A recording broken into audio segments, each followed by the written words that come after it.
முதல்ல மேடையில் இருக்கிற எல்லா பெரியவங்களுக்கும் நண்பர்களுக்கும் இங்கே வருகை தந்திருக்கின்ற பத்திரிகை இணையதள தொலைக்காட்சி சேர்ந்த பெரியவங்களுக்கும் நண்பர்களுக்கும் முதல்ல என்னுடைய வணக்கங்கள். சுமார் ஒரு 2.5 வருஷம் இருக்குமா, 2.5 வருஷத்துக்கு முன்னாடி ராஜேஷ் வந்து நம்ம அந்த ஃபோரம் மாலில் ஒரு கையில் ஸ்கிரிப்ட், இன்னொரு கையில் ஒரு கல்யாண பத்திரிக்கையோட மீட் பண்ணேன். ஸ்கிரிப்ட் படிச்சுட்டு பிடிச்சிருந்தா கல்யாணத்துக்கு வாங்க அப்படின்னு சொன்னார். அப்புறம் நான் அவர் கல்யாணத்துக்கு முன்னாடி என்னால் படிக்க முடியல, அதனால் படிச்சுட்டு நான் சொன்னேன், நான் இந்த மாதிரி எனக்கு கதை பிடிச்சிருக்கு, பட் ஆனால் நான் இடையில 2 படம் பண்ண போகிறேன். லவ்வரு, குட் நைட்டு, லவ்வர்னு 2 படம் இருக்குது. நான் அதை முடிச்சுட்டு தான் வர முடியும். ஏன்னா ஆல்ரெடி நான் ஒத்துக்கிட்டேன், கையெழுத்து போட்டேன். உங்களுக்கு வெயிட் பண்ண விருப்பம் இருக்கா சொல்லுங்கள், அப்படி இல்லைனா நீங்கள் வேறு யாருக்காவது பிச் பண்ணிவிடுங்கன்னு சொன்னேன். பட் ஆனால் அவர் வந்து ரொம்ப பிடிவாதமாக, இல்லை நீங்கள் பண்ணுங்கள், நான் வெயிட் பண்ணுறேன் அப்படின்னு சொன்னார். ஸோ அந்த பிடிவாதத்தை வந்து முதல்ல டைரக்டராக அவருக்கு இருக்கலாம், பட் ஆனால் ப்ரொடியூசராக வந்து வினோத் சாருக்கும் இருந்தது தான் பெரிய ஆச்சரியம். முதல்ல அதுக்காக என்னை வந்து இதில் ஏற்றுக்கிட்டதுக்காக ரொம்ப ரொம்ப நன்றி, எனக்காக காத்திருந்ததுக்காகவும்.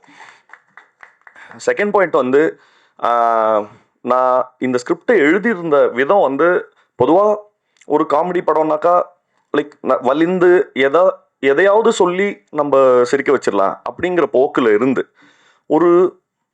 ஒரு இண்டிவிஜுவலோட லைஃபை, ஒரு குடும்பஸ்தனோட லைஃபை இப்படி சொல்றதன் மூலமா ஒரு ஹியூமர் பிறக்க முடியுமா? ஏன்னா அது வந்து ஒரு பெரிய பகுதி தான்.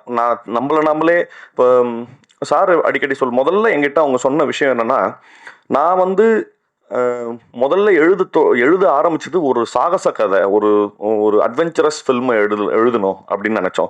சரி, என்ன அட்வென்ச்சர் எழுதலாம் அப்படின்னு பார்க்கும்போது, ஒரு மலையிலிருந்து தங்கத்தை திருடிட்டு வர்றது, கொள்ளையடிக்கிற மாதிரியான படம் எழுதலாமா, கவுபாய் ஃபில்ம் எழுதலாமா, ஆக்ஷன் அட்வென்ச்சர் எழுதலாமா அப்படின்னு யோசிச்சு ஒரு லெவலுக்கு அப்புறம் சலிச்சு, இன்னைக்கு தேதிக்கு ஒரு குடும்பத்தை நடத்துறதே பெரிய அட்வென்ச்சர் தான், அதை எழுதுவோம் அப்படிங்கிற மாதிரி பேசி, அதை ரொம்ப ரொம்ப சரிவர ரொம்ப தட்டையான ரைட்டிங்கா இல்லாம ஒரு சராசரியா 25,000 ரூபா 30,000 ரூபா வாங்குற ஒரு குடும்பஸ்தனுக்கு இன்னைக்கு இப்போ பொங்கல் முடிஞ்சிருக்குன்னா வீட்டில் எல்லா சொந்தக்காரங்களும் வந்திருக்காங்களா, அவங்களுக்கு துணிமணி எடுத்து கொடுக்கணும், நிறைய விஷயங்களுக்கு காசு ஸ்பெண்ட் ஆகிடும்.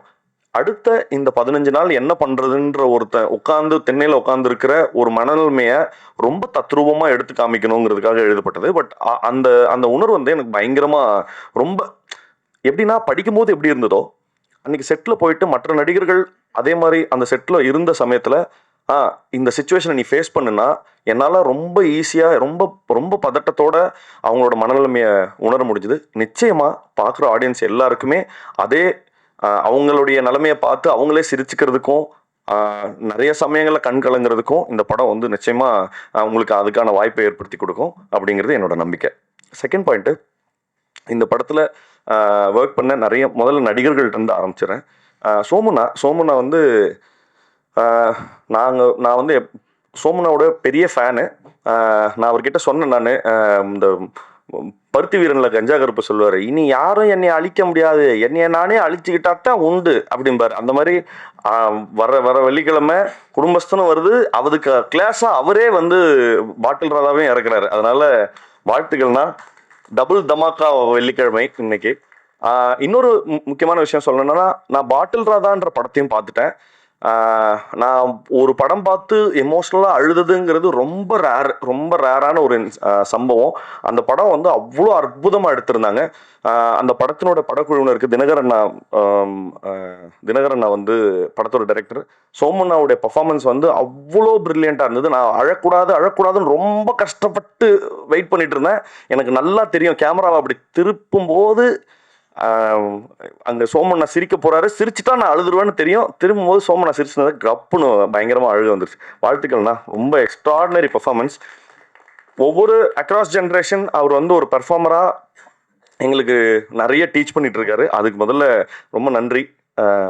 அண்டு சுந்தரராஜன் சார் பற்றி சொல்லணும். அவர் வந்து அவருடைய பெரிய எக்ஸ்பர்டீஸ் அவருக்கு மைண்டில் வச்சுருந்தாலும், இவன் யாரா சின்ன பசங்க, இவனுங்க வந்து நம்மளுடைய என்ன சொல்கிறது, இவனுங்க போய் நம்மளை ஆர்டர் பண்ணுறதா அப்படிங்கிற எந்த என்ன சொல்கிறது ப்ரிசெட்டோடைய ஐடியா இல்லாமல் அவர் வந்து எங்க லெவலுக்கு நிறைய, நான் ஒரு காமெடி சொல்லவா அப்படின்னு ஏதோ சின்ன பசங்க கெட் டுகெதர்ல வந்த மாதிரி நான் கூட ஒரு காமெடி எழுதியிருக்கேன், அது சொல்லவா அப்படின்னு அவ்வளோ குழந்தைத்தன்மையா எங்க கூட வேலை பார்த்தாரு. அவருக்காகவும் அப்புறம் நான் கனகம்மா வந்து நான் அடிக்கடி சொல்லுவேன், அவங்க கிஃப்ட் ரேப் பண்ண வெடிகுண்டு அப்படின்னு சொல்லி. ஆனால் அவ்வளோ எனர்ஜி இருக்கும் அவங்கள்ட்ட. அவங்களுடைய ஒர்க்கும் வந்து ரொம்ப ஃபினாமினல். அண்ட் அதுக்கு டப்பிங் பேசின தனமம்மாவுக்கும் ரொம்ப ரொம்ப நன்றி. ஏன்னா அந்த கேரக்டர் அவ்வளோ உயிர்ப்பாக வந்திருக்கு. ஷான்வி ஷான்வி வந்து உண்மையாகவே வந்து நான் நிறைய தடவை அவங்கக்கிட்ட சொல்லியிருந்தேன், ஏங்க தமிழ் தெரிஞ்சு யாராவது ஓகே பண்ணியிருக்க வேண்டியதானே, ஏன் தெலுங்கு அவங்க அப்படின்னு சொன்னபோது, இல்லை அவங்க நாள் பர்ஃபார்மன்ஸாக ஆடிஷன் பண்ணி பார்த்ததில் எனக்கு ரொம்ப ரொம்ப கான்ஃபிடென்ஸ் இருக்குன்னு சொன்னாங்க. எனக்கு பெருசாக ரிலக்டண்ட்டாக தான் இருந்தது எப்படி இவங்க ஆக்ட் பண்ண போகிறாங்கன்னு. பட் ஆனால் த வே ஷி பெர்ஃபார்ம்டு, அது ஹியூமர் காமெடி சீன்ஸ்லையும் சரி, இமோஷனல் சீன்ஸ்லையும் சரி, அவங்க டயலாக் பேசிக்கிட்ட விதம், அதுக்கப்புறம் இன்னும் தமிழ் பேசுறதுன்றதே ரொம்ப கஷ்டம். பட் ஒரு எக்ஸ்டென்ட்ல கொங்கு தமிழோடைய அனோட்டேஷன்ஸையும் புரிஞ்சுக்கிட்டு அவ்வளோ பிரமாதமாக ஒர்க் பண்ணி கொடுத்தாங்க. தேங்க்யூ ஷான்வி. அண்டு உங்களுடைய இந்த டெபியூக்கு அப்புறம் உங்களுக்கு இன்னும் பெரிய பிரைட் ஃபியூச்சர் வந்து தமிழ் சினிமாவிலையும் இருக்கணும்னு சொல்லி நான் வாழ்த்துறேன். அண்டு என்ன சொல்கிறது, இந்த படத்தில் முக்கியமாக இந்த படத்தில் நக்கலைட்ஸ் ஆர்டிஸ்ட் எல்லாருமே ரொம்ப பிரமாதமாக, இந்த வட்டார வழக்கு வந்து அவங்க பிரமாதமாக பேசுவாங்க, அது அவங்களோட ஃபோர்ட்டே, கோயம்புத்தூர் ஸ்லாங் பேசுனது எனக்கு ரொம்ப கஷ்டமாக, ஏன்னா நான் அது ரொம்ப புதுசு எனக்கு. அதை பிரமாதமாக வந்து எனக்கு நிறைய சமயங்களில் சொல்லி கொடுத்த இந்த படத்தில் இருக்க நிறைய ஆர்டிஸ்ட், முக்கியமாக ஃபஸ்ட்டு வந்து முத்தமிழ். ஏன்னா முத்தமிழ் கூட தான் எனக்கு நிறைய சீன்ஸ் இருந்தது. முத்தமிழ், அப்புறம் ஜென்சன் சாரு, அனிருத், இந்த மாதிரி எக்கச்சக்கமான ஆர்டிஸ்ட் வந்து நிவே, அப்புறம் எனக்கு அக்காவை நடிச்சிருக்காங்க நிவேலேருந்து, எல்லாருமே எனக்கு வந்து பயங்கரமாக கோச் பண்ணாங்க. கிருஷ்ணா, மிதுன், இவங்க எல்லாருமே ஹெவியாக என்னை வந்து அந்த ஸ்லாங்கை எப்படி பேசணுங்கிறத கோச் பண்ணிட்டே இருந்தாங்க. அது ரொம்ப நான் நன்றி கடன் பட்டிருக்கேன். ஏன்னா நான் டப்பிங் பேசுகிற வரைக்கும் அதை அப்படியே கொண்டு வந்து சேர்த்தாங்க. முக்கியமாக நான் இங்கே ஒரு முக்கியமான ஒருத்தரை பற்றி பேசணும், அது பிரசன்னா சார். ஏன்னா நான் இந்த படம் பண்ணதுக்கு மிக முக்கியமான கிஃப்ட்டு டேக்அவே வந்து அவருடைய ஃப்ரெண்ட்ஷிப் தான். அவர் வந்து ஒரு பெரிய என்ன சொல்ற, தனி மனிதனுடைய நம்பிக்கை இவ்வளோ பெரிய ஒரு பெரிய சாம்ராஜ்யத்தை கிரியேட் பண்ணுங்கிறது, நான் கோயம்புத்தூரில் போய் நக்கலைட்ஸ் ஆஃபீஸ்க்கு போய் அங்கே இருக்கிற அவங்க கிரியேட் பண்ண கண்டென்ட்ஸும் அவரோட விஷனையும் இதெல்லாம் தெரிஞ்சுக்கிட்டதுக்கப்புறம் எனக்கு அது வந்து இது வந்து என்னுடைய கெரியருக்கு அவர் தெரிஞ்சுக்கிட்டா க்ரோத்தா அப்படி இல்லைங்கிறத தாண்டி, நான் மனசா உள்ளமா இன்டர்னல் க்ரோத்துக்கான ரொம்ப முக்கியமான ரெஃப்ரெஷிங்கான நிறைய விஷயங்கள் அவர் எங்களுக்கு சொல்லி கொடுத்தாரு. ரொம்ப நன்றி சார், தேங்க்யூ ஸோ மச். அப்புறம் இந்த படத்தில் நடிகர்கள் எல்லாம் முடிச்சிட்டோன்னா இந்த வரேன். அடுத்தது வந்து காஸ்டியூம்ஸ்க்கு வந்து மீரா வந்து எப்படின்னா, ஏதோ அந்த இந்த கிண்டர் கார்டன் குழந்தைங்க மாதிரி தான் பேசுவாங்க. வந்து சார் உங்களுக்கு வந்து ஷர்ட்டு சைஸ் வந்து இதுவாக இருந்ததுன்னா முன்னாடியே சொல்லிடுங்க சார். அவங்க பெரும் பதட்டத்திலே இருப்பாங்க. இல்லைம்மா சரிம்மா, நான் இல்லை சார் அது இருந்தால் சொல்லிடுங்க, 40ல் 41லேயும் இருக்குது அப்படின்னு சொல்லி அவ்வளோ பார்த்து உங்களுக்கு ஓகே இல்லை சார், ஓகே சார், அவ்வளோ பிரமாதமாக ஒன்றும் பார்த்து செஞ்சு கொடுத்தாங்க. ரொம்ப நன்றிம்மா, தேங்க்யூ ஸோ மச். அப்புறம் கண்ணன், எனக்கு தெரிஞ்சு இந்த படத்தில் ஜாஸ்தி சஃபர் ஆனது கண்ணன் தான் நினைக்கிறேன். ஏன்னா ஏகப்பட்ட வருஷன் நாங்கள் வந்து எடிட்டில் வந்து நிறைய என்னது ஆமாம் போர் அடிக்கும் போதெல்லாம் எடிட்டிங் போய், பட் கண்ணன் வந்து அதுக்கு பயங்கர சப்போர்ட்டிவாக தான் இருந்தார். அவர் எந்த சமயத்துலையும் திடீர்னு அன்னைக்கு நைட்டு 2:30 மணிக்கு எழுப்பி எந்திரிச்சு வாங்குங்கன்னு சொல்லி அப்புறம் ஒரு சீக்வன்ஸை மாற்றணும் அப்படின்னு சொல்லும்போது அதுக்கெலாம் வந்து ரொம்ப ஸ்போர்ட்டாக தான் இருந்தார். நான் வேற ஒரு ஷூட்டுக்கு போகும்போதுமே அவர் எடிட் பண்ணி வெர்ஷனை காமிக்கிறதுக்காக அந்த ஊருக்கு ஷூட்டுக்கு 2 பேரும் வந்திருந்தாங்க. ஸோ கண்ணன், உங்கள் பேஷன்ஸ் வந்து ரொம்ப முக்கியம். அது வந்து கடைசி வரைக்கும் தக்க வச்சிருந்ததுக்காக நன்றிகள். அப்புறம் சுஜித் வந்து எனக்கு தெரிஞ்சு இந்த படத்தில் கண்ணனுக்கு அப்புறம் அதிக கஷ்டப்பட்டது யாருன்னா சுஜித் தான் நினைக்கிறேன். முக்கியமாக நடிகர்களை வந்து ஒரு இடத்துல நிற்க வச்சு அதை ஷூட் பண்ணுறதுக்கு வந்து என்ன சொல்கிறது, நிறைய டைம் கன்ஸ்ட்ரெயின்ஸ் இருந்தது. ஏன்னா நிறைய லைவ் லொக்கேஷன்ஸ்லையும் எடுக்க வேண்டியிருந்தது. அந்த லைவ் லொக்கேஷன் சிக்கல்கள் எல்லாத்தையுமே ரொம்ப அனுசரித்து வேலை செஞ்சு கொடுத்தாரு. தேங்க்யூ சுஜித். அப்புறம் நம்ம சுரேஷ் சார் வந்து இது 2வது ப்ராஜெக்ட். நான் மத்தகம்க்கு அப்புறம் இங்கே ஒர்க் பண்ணுறோம். சுரேஷ் சார் எப்படின்னா, அவர் எப்படி ஒரு வேலையை செஞ்சு முடிக்கிறாருன்னு தெரியாது. இந்த சிவாஜி படத்துல ரஜினி சார் நடந்து வர வர எல்லாம் மாறிக்கிட்டே இருக்கும் பின்னாடி. அந்த மாதிரியான ஆள் அவரு. அவரு அவர் வந்து ஒரு ஒரு என்ன சொல்றது, இவ்வளோ கன்ஸ்ட்ரெயின்டான இருக்கிற டைம்ல இப்படி ஒரு செட்டு வேணும்னாக்கா அதை ரொம்ப சீக்கிரமா எஃபெக்டிவா பண்ணி கொடுத்தாரு. ரொம்ப நன்றி சார். அப்புறம் வின்சினா வந்து இவர் சொன்ன மாதிரி தான், நாங்கள் ஷூட்டிங் கூட அவ்வளோ கஷ்டப்படல. பட் ஆனால் அந்த ஃபோட்டோ ஷூட்டை வந்து அவ்வளோ டீட்டெயிலுக்காக, ஏகப்பட்ட லேயர்ஸ்க்காக, அப்படி அந்த ஐ ஃபார் த டீட்டெயில் வந்து ரொம்ப ஹெவியாக இருந்தது. அதோட ரிசல்ட்ஸ் தான் வந்து எங்களுக்கு போஸ்டர்ஸ்க்கு கிடைச்ச நிறைய பாராட்டுகள் வந்து வின்சினாக்கு தான் சேரணும். தேங்க்யூண்ணா, ரொம்ப நன்றி. இப்போ ப்ரொடியூசர் சார், எனக்கு தெரில, ஒருத்தருக்கு வந்து இந்த நாங்கள் அடிக்கடி சொல்லிகிட்டே இருப்போம், இந்த பாஷா ஃபர்ஸ்ட் ஹாஃபில் ரஜினி சார் மாதிரி என்ன பண்ணாலும் எப்படி இவருக்கு கோவமே வரமாட்டேங்குது, இவருக்கு கோவத்துக்கு போகிற அந்த நரம்பு கட்டாயிருச்சு, நாங்கள் கிண்டல் பண்ணிட்டே இருப்போம். அவருக்கு வந்து என்ன பண்ணாலும் வந்து கோவமே வராது. அவ்வளோ அவ்வளோ கனிவான கைண்டான ஒரு பர்சனை பார்க்குறது வந்து இன்னைக்கு ரொம்ப ரேர். எனக்கு வந்து இப்போ யோசிச்சு பார்த்தா, இது வரைக்கும் அவர் பேசின வார்த்தை, என்கிட்ட பேசின மொத்த வார்த்தையும் சேர்த்தாலே வந்து ஒரு பஸ் டிக்கெட் பின்னாடி எழுதிடலாம், அவ்வளோதான் பேசியிருப்பாரு. அவ்வளோ லிமிட்டடாக இந்த மேடையில் பேசின எவ்வளவோ அதுதான் இந்த ஃபுல் ப்ராஜெக்ட்லேயுமே என்கிட்ட பேசியிருப்பாரு. ஸோ ரொம்ப நன்றி சார் எங்கள் மேலே நம்பிக்கை வச்சதுக்காக. அண்டு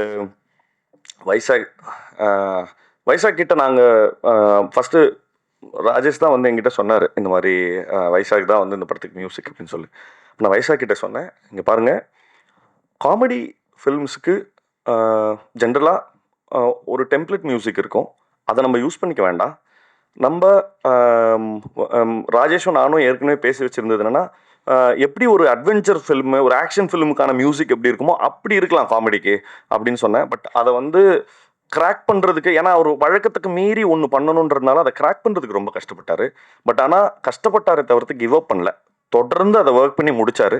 தேங்க்யூ வைசாக், உங்களுக்கு பெரிய பெரிய பெரிய லைஃப் இருக்கும் இருக்கணும் அப்படிங்கிறது என்னோட ஆசை.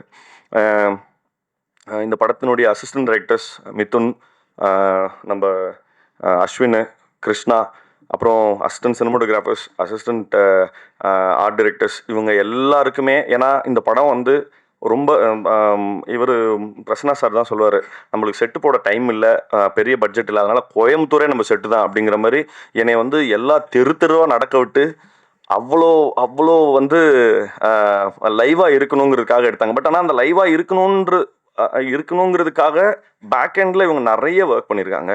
ஸோ அதுக்கு எல்லாத்துக்கும் நன்றி, தேங்க்யூடா. அப்புறம் கவின்காக உன் பேரை மென்ஷன் பண்ண மறந்துட்டேன்.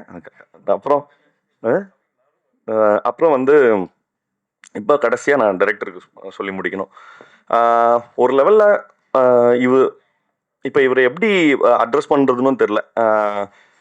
நான் என் லைஃப்பில் ஜாஸ்தி சண்டை போட்டவங்கன்னு சொல்லி எடுத்தாக்கா அந்த லிஸ்ட்டில் இவரும் இருப்பார். ஏன்னா கட்டி உருண்டோம் சண்டை, செம்ம சண்டை. ஆனால் என்னத்துக்குன்னா படத்தோட வெல்ஃபேருக்காக தான். அதனால தான் எனக்கு வந்து அது அவரும் என் மேலே கோவிச்சிக்கல, இல்லை நானும் அவன் மேலே கோவிச்சிக்கல. இந்த படத்தினுடைய வெல்ஃபேருக்காக அவ்வளோ பெரிய அவ்வளோ சந்தோஷமாக ஈச் அண்ட் எவ்ரி டே வந்து ஒரு சின்ன அப்டேட்னா கூட ஃபோன் பண்ணுறாரு, தலைவா இப்படி நடந்துச்சு, ஓகே, அப்புறம் என் சைடில் எதனா ஒரு ஐடியா இருந்தால் தலைவா இப்படி இருக்குன்னு. ஸோ அந்த ரிலேஷன்ஷிப் வந்து இன்ன வரைக்கும் அவ்வளோ சந்தோஷமாக மெயின்டைன் ஆனதுக்கு ராஜேஷனோட ஸ்பிரிட் ரொம்ப முக்கியம். ஏன்னா வேற யாராவது இருந்தால் அந்த நான் சண்டை போட்டதை வந்து ரொம்ப இவர் பாருங்க, ஆனால் அவர் என்ன புரிஞ்சுக்கிட்டாருன்னா, இல்லை அவன் படத்தோட வெல்ஃபேருக்காக தானே சொல்கிறான் அப்படிங்கிறத ரொம்ப சரியான சென்ஸில் புரிஞ்சுக்கிட்டதுக்காக ரொம்ப ரொம்ப நன்றி. இது தொடர்ந்து நாங்கள் அடுத்தடுத்து வேலை செய்கிறதுக்கான பாலமாக வந்து இந்த குடும்பஸ்தனும் அமைஞ்சதுங்கிறதுல பெரிய சந்தோஷம். அப்புறம் டைரக்டர் ராம் சாரும் சரி, தேசிங் சாரும் சரி, நாங்கள் ஷூட்டிங் பண்ணிட்டு இருக்கும்போதே வந்து ரஷஸ்லாம் பார்த்துட்டு வந்து எங்கிட்ட வந்து நிறைய சொல்லியிருக்காங்க, இந்த படம் நீங்கள் பண்ணியிருந்த இந்த சீன் நல்லாயிருக்கு, அந்த சீன் நல்லாயிருக்கு அப்படின்னு சொல்லி. தொடர்ந்து வந்து ஒரு வேலிடேஷனுக்காக வேலை செய்யும்போது ஒரு வேலிடேஷன் இருக்கணும்ல, யாராவது வந்து தம்பி நல்லா பண்ணுறப்பா அப்படின்னு சொன்னால் ஒரு நிறைவோ ஒரு நிம்மதியோ கிடைக்கும்ல, அதை வந்து தொடர்ந்து கொடுத்ததுக்காக ரொம்ப ரொம்ப நன்றி சார். அண்டு எப்போவுமே என்னுடைய இன்னைக்கு வந்து கனி மேடம் சொன்ன மாதிரி தான், ஒரு சினிமா மேலே ஆசைப்பட்ட ஒரு பையன் இப்படி சினிமாவில் அதாவது ஒரு சின்ன பேரை எடுக்கிறதுக்கே வந்து ஒரு பெரிய ஆதரவு தேவை. அந்த சின்ன பேரை எடுக்கிறதுக்காக இவ்வளோ பெரிய ஆதரவு கொடுத்த உங்கள் எல்லாருக்கும் ரொம்ப ரொம்ப நன்றி. ஏன்னா தொடர்ந்து என்னுடைய எல்லா படங்களுக்கும் சின்ன சின்ன முயற்சியை கூட நீங்கள் பெருசாக பாராட்டி எழுதுனது தான் என்னை வந்து அடுத்த ஏதாவது நல்ல தொடர்ந்து நல்ல வேலைகளை செய்கிறதுக்கு வந்து என்னை ஊக்குவிச்சுக்கிட்டே இருக்குது. தேங்க்யூ. என்றைக்குமே ரொம்ப கிரேட்ஃபுல்லாக இருப்பேன் அதுக்கு. அண்டு கன்னி மேம், உங்களுக்கும் ரொம்ப நன்றி இவ்வளோ அழகாக ஹோஸ்ட் பண்ணி கொடுத்ததுக்கு. வந்திருந்த எல்லாருக்கும் ரொம்ப ரொம்ப நன்றி. ஜனவரி 24 அன்று இந்த படம் திரையரங்குகளில் ரிலீஸ் ஆகுது. நிச்சயமாக படம் பார்த்துட்டு எப்படி இருக்குன்னு சொல்லுங்கள்.